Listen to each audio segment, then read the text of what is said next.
जहाँ जहाँ पानी आ जाती है, हाँ। क्योंकि मूल भाव और सेकरण भी होता है, वहाँ किसान इमीडिएटली धान और गेहूं में।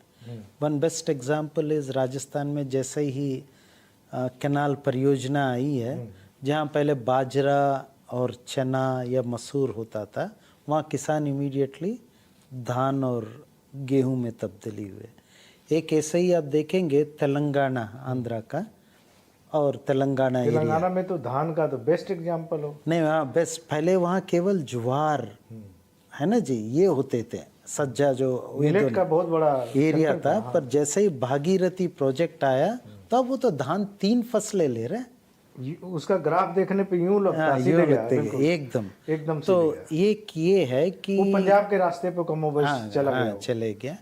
तो ये ध्यान रखना है हमें कि कैसे वाटर की मीटरिंग करनी है।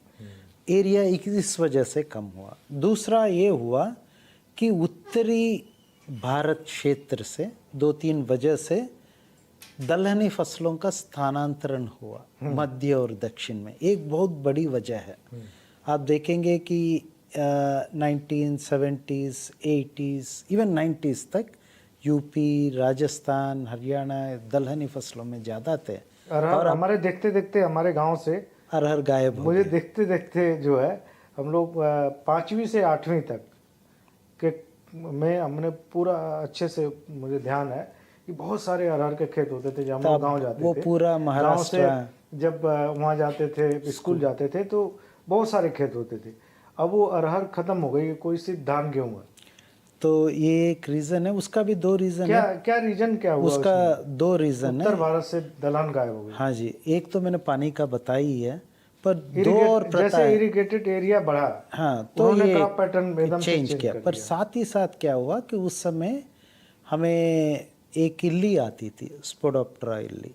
अच्छा। इल्ली है ना जी, उसके लिए अभी भी हमारे पास कोई सहिष्णु किस्में नहीं है, रेजिस्टेंट वेराइटीज। अच्छा, इल्ली लगती थी नॉर्थ में ज़्यादा आती थी। पर आजकल उसके कंट्रोल करने के लिए IPM आ गया, इंटीग्रेटेड पेस्ट मैनेजमेंट सिस्टम, एक्सलेंटली आ गया है। पर फिर भी जब गई फिर वापस नहीं आई। तीसरी है, यूपी में चरा की एक प्रथा है, चरी जो कहते हैं, यानी खरीफ में तो सभी जानवर बांध के रखते हैं और जैसे ही धान की कटाई हुई तो मुख्य तरह बिहार और उत्तरी यूपी में छोड़ देते हैं रबी सीजन में। तो ये 3 मेजर वजह है। और एक मेजर पशुओं की वजह से वो बचता नहीं है। और एक मेजर वजह है कि जैसे कि अभी राइस के बाद यदि आप कोई दलहनी फसलों को लेंगे, तो जैसे दलहनी फसलें अच्छी खाद भी लेती, ये पानी भी लेती है, उसी तरह अच्छी खाद भी लेके स्ट्रांग हो जाती है, पर यील्ड, फ्लावरिंग नहीं होती है। ये एक इनहेरेंट आनुवांशिक प्रॉब्लम है, जिसे हम लोग अब ट्राई कर रहे हैं कि दलहनी फसलें भी हायर फर्टिलाइजर डोसेस पे बेटर परफॉर्म करें। अगर ये वीडियो आपको पसंद आया है तो इसे लाइक जरूर करें।